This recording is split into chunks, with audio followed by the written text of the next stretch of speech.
할렐루야. 오늘 하나님께 예배드리는 것이 기쁘고 즐거운 날이어야 하는데 개인적으로 조금 두렵고 떨리는 날인 것 같습니다. 제가 순장님들에게 매주 대표 기도와 봉헌위원을 부탁드리는데요. 이제 본인 순서가 되시면 항상 저에게 하시는 말씀이 있습니다. 이 마음이 어렵고 너무 떨린다. 다음 번호를 밀어주면 안 되냐? 이렇게 물어보시는데 저는 그때마다 마음이 어려우시면 말씀만 하십시오. 하면서 제가 이제 맡은 순서를 푸시하는데요. 이 자리에 올라오니까 이제 어떤 마음으로 저에게 말씀하셨는지 조금은 알 것 같습니다. 옆 사람과 이렇게 한번 고백하면 좋겠습니다. 은혜 받기 좋은 날입니다.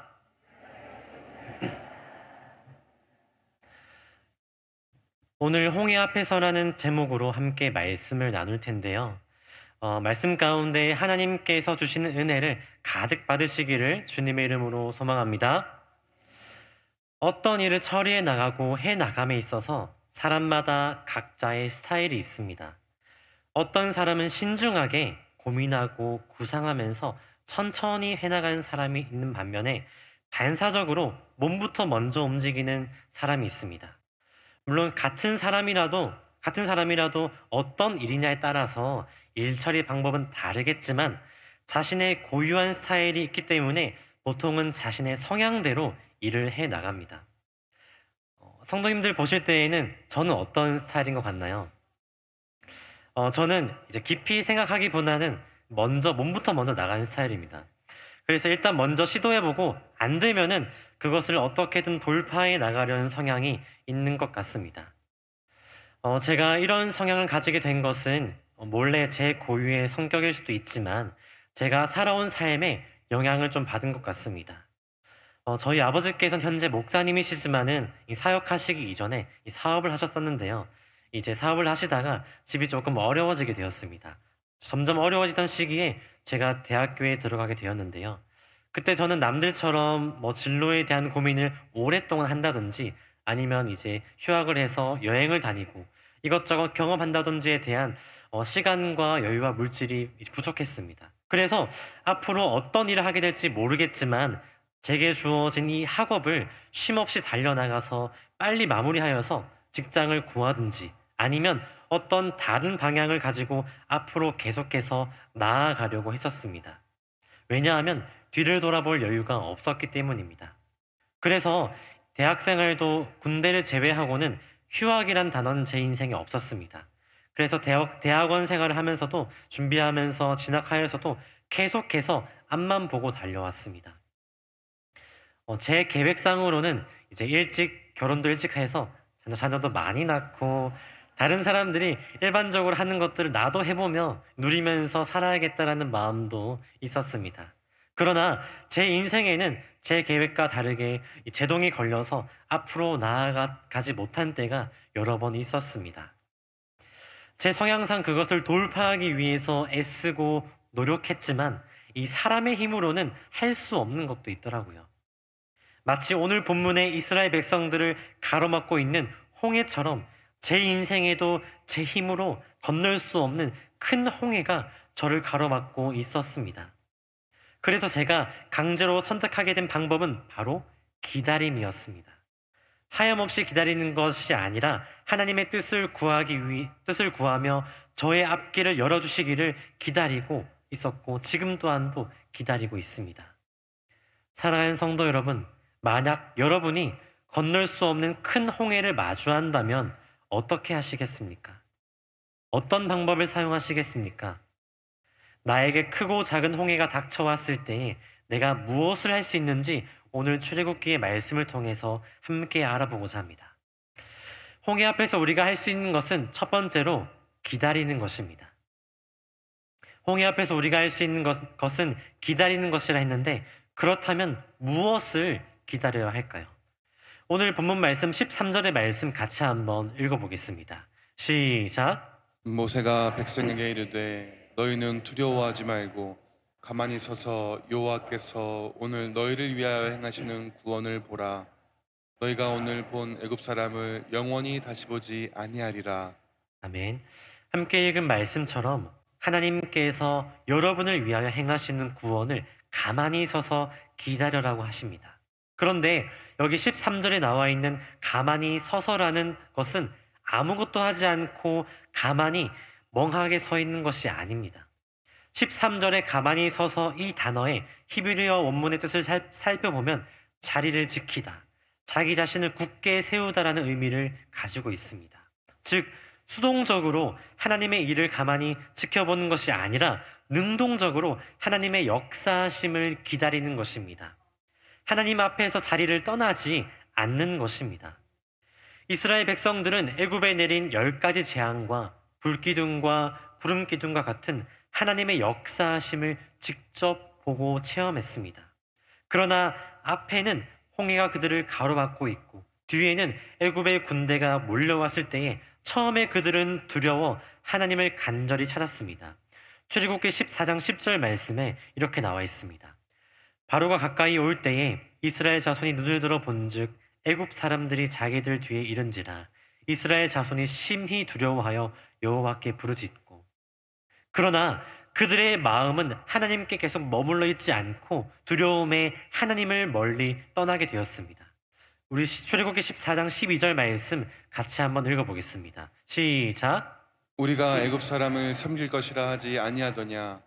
애굽 사람을 섬기는 것이 광야에서 죽는 것보다 낫겠노라. 그들은 그동안 보고 경험했던 하나님의 은혜 아래 자신의 마음을 두지 않고 그들의 마음은 하나님을 멀리 떠나버렸습니다. 하나님의 은혜를 경험하기 위해서는 나의 마음이 하나님 안에 가만히 서서 자리를 지키고 있어야 합니다. 이러한 행동이 능동적으로 하나님의 역사하심을 기다리는 것입니다. 기다린다는 것은 참 어려운 일입니다. 내가 원하는 물건을 사기 위해 기다리고 내가 좋아하는 영화가 개봉하기를 기다리는 것은 내가 통제할 수 있는 영역입니다. 통제한다는 것은 기다림의 시기와 방법을 설정할 수가 있습니다. 그러나 하나님의 때는 언제일지 모릅니다. 하나님께서 해주시길 그저 기다릴 수밖에 없습니다. 내가 그 시기를 아무리 당기려고 해도 당길 수도 없고 나의 노력은 아무 소용이 없습니다. 군대에 다녀오신 분들은 잘 알겠지만 모든 군인들에게는 군 복무 기간이 주어집니다. 이 군 복무 기간 동안 열심히 군 생활하는 사람도 있고 덜 열심히 하는 사람도 있습니다. 또한 거기서 목표를 가지고 시간을 보내기도 하고 또 어떤 사람은 의미 없는 시간을 보내기도 합니다. 그러나 누구도 어떤 행동 한 가지를 하지 않는데요. 그건 바로 자신의 군 복무 기간을 줄이기 위한 행동입니다. 아무도 그러한 시도를 하지 않습니다. 왜냐하면 이 군 복무 기간을 줄이는 것은 불가능하기 때문입니다. 할 수 있는 건 그냥 저녁 날짜를 기다리는 것뿐입니다. 물론 소위 군 생활을 열심히 하든지 열심히 하지 않든지 자기에게 주어진 기간을 기다려야만 군 생활을 끝내는 저녁이라는 것이 다가옵니다. 물론 이 전설로 내려온 이야기에 의하면은 이 간첩을 잡으면은 원하는 만큼의 휴가를 받을 수 있다고 합니다. 그래서 물론 이게 저녁이나 마찬가지겠지만 여튼 이처럼 나의 노력과 상관없이 하나님의 은혜와 구원을 경험하기 위해서는 나의 마음을 하나님께 자리 잡고 기다려야 합니다. 또한 14절 말씀에 이렇게 이야기합니다. 여호와께서 너희를 위하여 싸우시리니 너희는 가만히 있을지니라.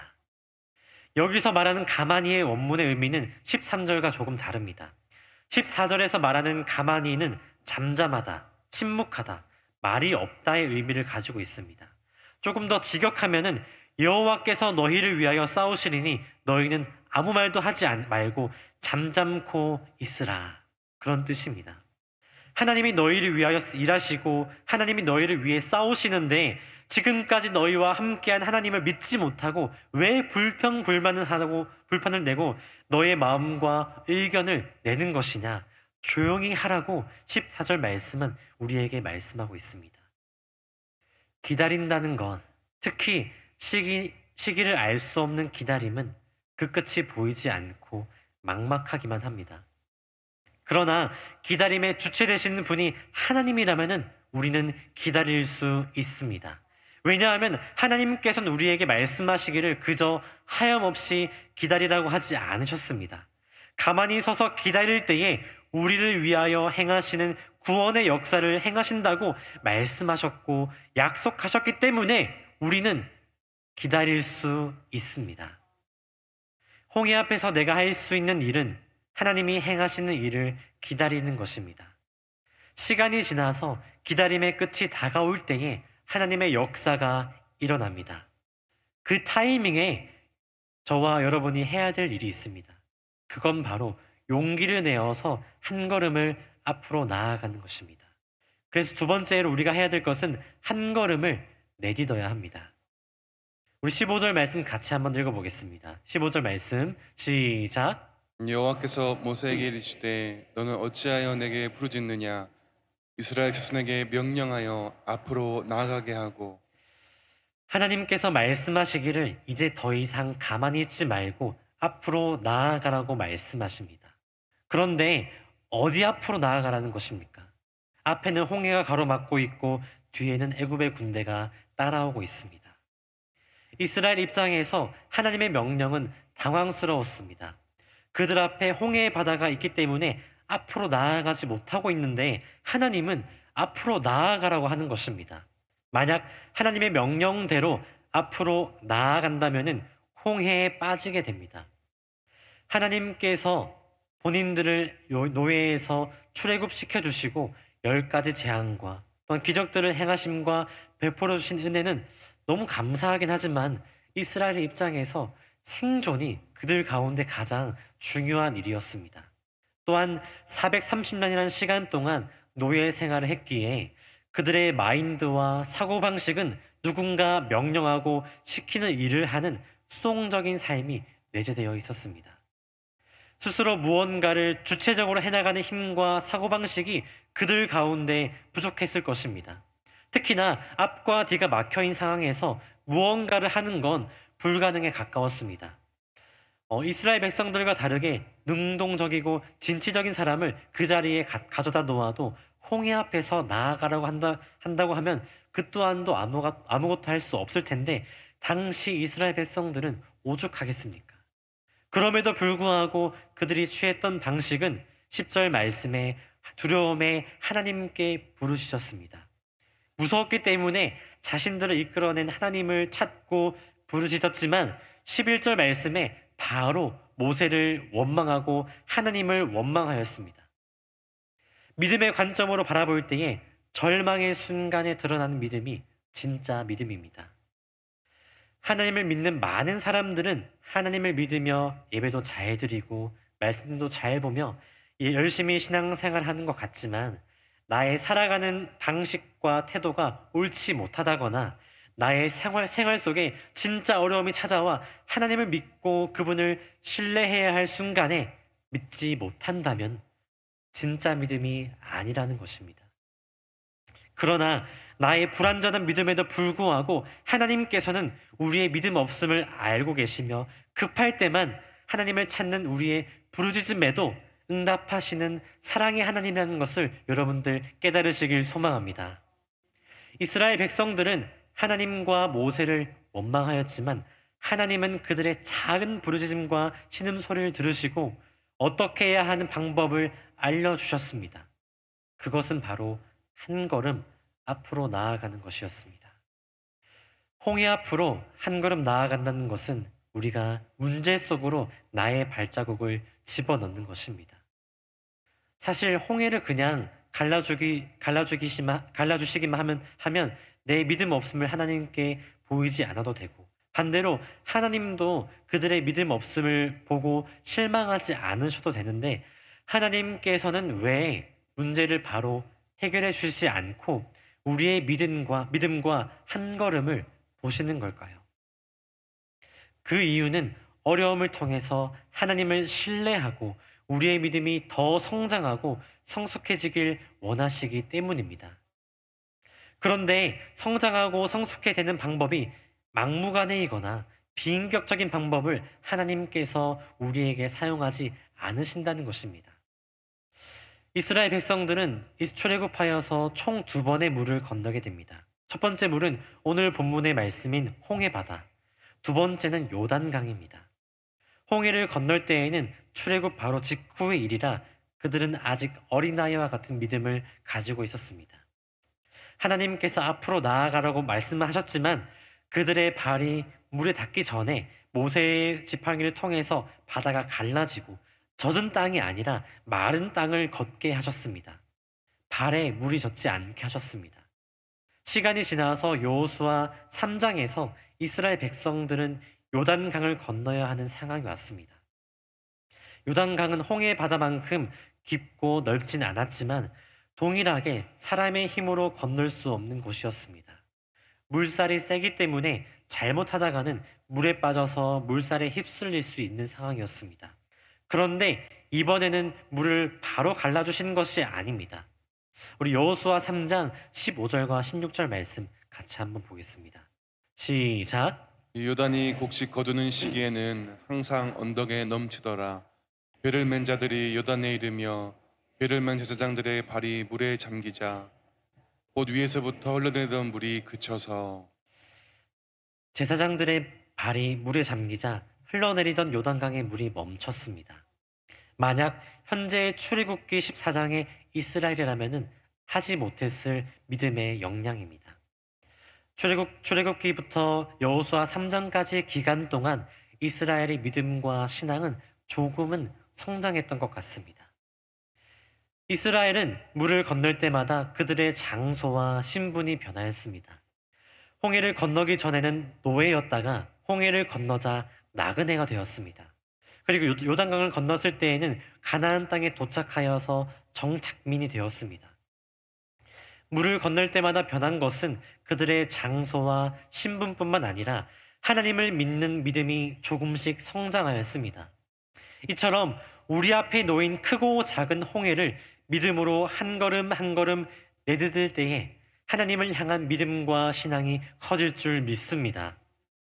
우리의 문제 앞에 믿음으로 한 걸음을 내딛어야 하지만 홍해 안에 문제 속으로 들어가기 전에 먼저 선행되어야 될 것이 있습니다. 그건 바로 하나님 앞에 나아가는 것입니다. 하나님께서는 믿음 없는 이스라엘의 부르짖음에도 응답하셨습니다. 하나님께서는 우리의 어려움과 환난을 아시고 알아서 도와주시고 인도해 주시기도 하지만 하나님을 간절히 찾는 자에게 하나님께서 응답하시고 하신다고 하신 것처럼 우리의 작은 신음에도 하나님께서 응답하신다는 것입니다. 그렇기 때문에 크고 작은 홍해를 만날 때에 하나님께 나아가야 합니다. 하나님께 나아가야 한다는 것은 기도로 주님을 찾고 만나는 것입니다. 주님 앞에 먼저 나아가지 않고 홍해에 발을 내딛는 것은 내 생각과 내 방법이 될 수 있습니다. 주님 앞에 먼저 나아가지 않고 홍해에 발을 내딛는 것은 하나님보다 앞서 나가는 것입니다. 사랑하는 성도 여러분, 하나님보다 앞서지 않고 나보다 앞서서 일하시는 주님을 신뢰하며 믿음의 한 걸음을 내딛으시길 주님의 이름으로 축원합니다. 홍해 앞에서 우리가 해야 할 두 가지를 나누었습니다. 첫 번째는 하나님께서 하실 일을 기다리는 것입니다. 두 번째는 문제 속으로 믿음의 한 걸음을 내딛는 것입니다. 마지막 세 번째는 이제 홍해를 건너가야 합니다. 하나님이 하실 일을 기다렸을 때 홍해를 갈라주셨고 이제 믿음으로 홍해 앞에 한 걸음을 내딛었습니다. 이제 해야 할 일은 갈라진 홍해 사이로 지나가야 합니다. 하나님께서 홍해를 갈라주셨지만 아직 문제가 해결되지 않았습니다. 믿음으로 우리에게 방법을 알려주셨지만 이 홍해를 건너야만이 끝이 나는 겁니다. 제가 어릴 때에 어떤 목사님께서 말씀해 주신 예화가 생각나는데요. 정확히 기억이 안 나서 이제 생각나는 대로 조금 각색해 보았습니다. 수영을 하지 못하는 어떤 사람이 물에 빠졌습니다. 그 사람은 하나님께 이렇게 기도했습니다. 하나님, 저를 살려주세요. 여기 있어서는 죽을 수가 없어요. 저를 살려줄 배를 보내주세요. 이렇게 간절히 기도하자 저기서 작은 나룻배 하나가 이렇게 왔습니다. 그러자 그 사람이 하는 말이 하나님, 제가 원하던 배가 아니에요. 다른 배를 보내주세요. 그러자 이 나룻배가 지나가고 저기서 작은 구명보트가 왔습니다. 그러자 그 사람이 하는 말이 하나님, 저 배도 제가 원하는 배가 아니에요. 그리고 9명부터도 지나갔습니다. 그러자 죽기 직전에 이 사람은 하나님을 원망하면서 하나님 왜 저를 살려줄 배를 보내지 않으셨나요? 하면서 물에 빠져 죽게 되었습니다. 그러자 하나님께서 말씀하시기를 내가 2번이나 배를 보내줬는데, 하나님의 구원은 내가 생각하고 원하는 방법이 아닐 수도 있습니다. 나의 기준을 내려놓고 하나님의 시선과 기준으로 홍해를 바라볼 때에 그 홍해를 어떻게 건너가야 하는지 하나님께서는 알려주십니다. 이스라엘 백성들에게 주어진 하나님의 방법은 무엇입니까? 바로 홍해 사이를 지나가는 것입니다. 이스라엘 백성들이 홍해의 어느 구간을 지나갔는지, 수심은 얼마나 됐는지, 물이 어떤 식으로 갈라져서 형성되었는지는 알 수 없지만 그들이 선택할 수 있는 단 한 가지의 방법은 그저 하나님께서 갈라주신 홍해 속으로 문제를 향해 건너가는 것입니다. 저는 어린 시절에 이 홍해 이야기를 들었을 때에 좀 이상한 상상을 많이 했습니다. 이 만약에 갈라져 있는 이 바다에 손을 집어넣거나 이 얼굴을 집어넣으면 이 파도에 빨려 들어갈까? 아니면 이 갈라져 있던 물이 쏟아지면 어떡하지? 홍해를 안전히 지나갈 수 있을까? 그런 상상을 했었는데요. 여러분, 어떻게 해야 홍해를 건너갈 수 있을까요? 믿음이 있어야 건너갈 수가 있습니다. 홍해를 건널 때에 이스라엘 백성들은 두렵지 않았을까요? 두려웠을 것입니다. 혹여나 애굽의 군대가 가까이 오지 않을까 걱정하지 않았을까요? 이런저러한 두려운 마음을 가지고 있었지만 그래도 용기를 내어서 믿음으로 앞으로 전진합니다. 이스라엘 앞에 놓인 홍해와 같은 어려움이 우리 삶을 가로막을 때 아무리 믿음 좋은 사람이어도 나의 힘으로 할 수 없는 일이 생길 때 막막합니다. 답답합니다. 하지만 그럼에도 홍해를 건너가기 위해서는 우리가 믿음으로 전진해야 합니다. 믿음으로 전진할 때에 하나님께서 우리의 문제를 해결해 주실 줄 믿습니다. 유대인들의 속담에 이런 말이 있다고 합니다. 앞뒤 좌우가 막힐 때에는 위를 바라보라. 사랑하는 성도 여러분, 여러분의 앞뒤 좌우가 막힐 때에 어디를 바라보십니까? 아니, 어디를 바라보시겠습니까? 하나님을 바라보십시오. 하나님을 바라보시며 기다리시길 바랍니다. 너희는 두려워하지 말고 가만히 서서 여호와께서 오늘 너희를 위하여 행하시는 구원을 보라고 말씀하신 것처럼 하나님이 여러분에게 보여주실 일들을 기대하시길 바랍니다. 이번 홍해도 잘 건너갔지만 또 다른 홍해가 우리를 기다리고 있습니다. 믿음과 신앙이 성숙해져도 여전히 내가 감당 못할 홍해가 다가올 것입니다. 그럴 때에 어떻게 하시겠습니까?